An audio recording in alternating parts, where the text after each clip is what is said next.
Hola, mi nombre es Carlos Rivera y en esta ocasión hablaremos sobre algunos patrones de diseño. El patrón decorador. El patrón decorador, como anteriormente dije, es un patrón de diseño que permite al usuario darle funcionalidad a un objeto existente sin alterar su estructura. Este patrón crea una clase decorador que envuelve a la clase original y le da una funcionalidad, pero no altera la clase de los métodos. Este patrón se utiliza cuando hay necesidad de extender una clase, pero no es necesario extenderla por medio de la herencia de clases. También es necesario cuando se quiere agregar o quitar funcionalidad a un objeto. Dado que este patrón decora o le da funcionalidad a un objeto, es muy utilizado en el embellecimiento de las interfaces de usuario. Este patrón no se debe utilizar con herencia de clases. Un breve ejemplo de esto es cuando uno quiere comprar un PC de escritorio. El PC de escritorio tiene un valor base. Si usted quiere añadirle algo como un monitor LCD, su precio va a variar. O si le quiere agregar un mouse inalámbrico, también su precio va a variar. En este se puede utilizar el patrón decorador. A continuación veremos un diagrama de clases donde vemos 5 clases. La clase componente define la interfaz de los objetos y les agrega una responsabilidad. La clase componente concreto define el objeto y también le agrega una funcionalidad a este. La clase decorador mantiene una referencia al objeto del componente y define una interfaz de acuerdo a la interfaz de la clase componente. Y la clase decorador concreta agrega una responsabilidad a la clase componente. Ahora demostraremos el uso del patrón decorador en un ejemplo de una figura, a la que le vamos a dar un color rojo a su borde.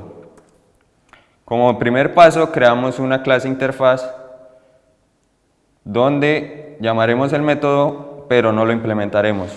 Como segundo paso, crearemos dos clases concretas implementando la misma interfaz, que son la clase rectángulo y la clase círculo. En ella escribiremos el método y le daremos una función. Como tercer paso, creamos una clase abstracta decorador y también implementamos su clase interfaz, la interfaz. Creamos una variable de tipo figura, la llamaremos figura decorada. Siguiente de esto, declararemos el constructor con parámetros de la variable que ya creamos. Seguido de esto, haremos el método de dibujar. Como cuarto paso, crearemos otra clase decorador, que es donde le vamos a agregar el borde rojo. Como quinto paso, creamos la main, donde creamos un objeto de círculo, un objeto círculo con borde rojo y un objeto rectángulo con borde rojo. Y luego los imprimiremos y llamaremos sus métodos. Como sexto paso, miraremos la salida.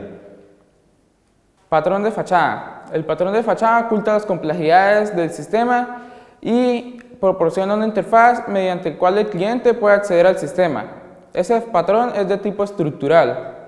El patrón de fachada se crea una clase de fachada donde se llama los requerimientos y llama los métodos de las clases delegadas existentes.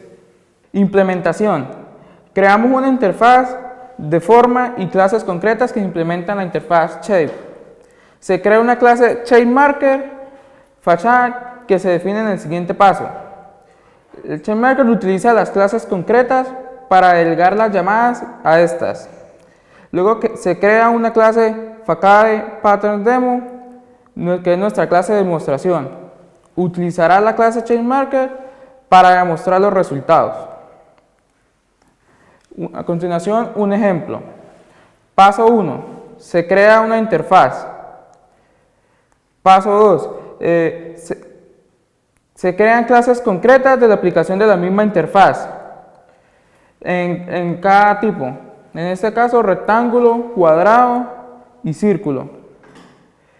Paso 3. Creamos una clase fachada, la cual implementa los métodos de las demás clases. Paso 4. Utilizamos la clase fachada para dibujar varios tipos de formas, llamando a los métodos. Y paso 5, verificamos la salida.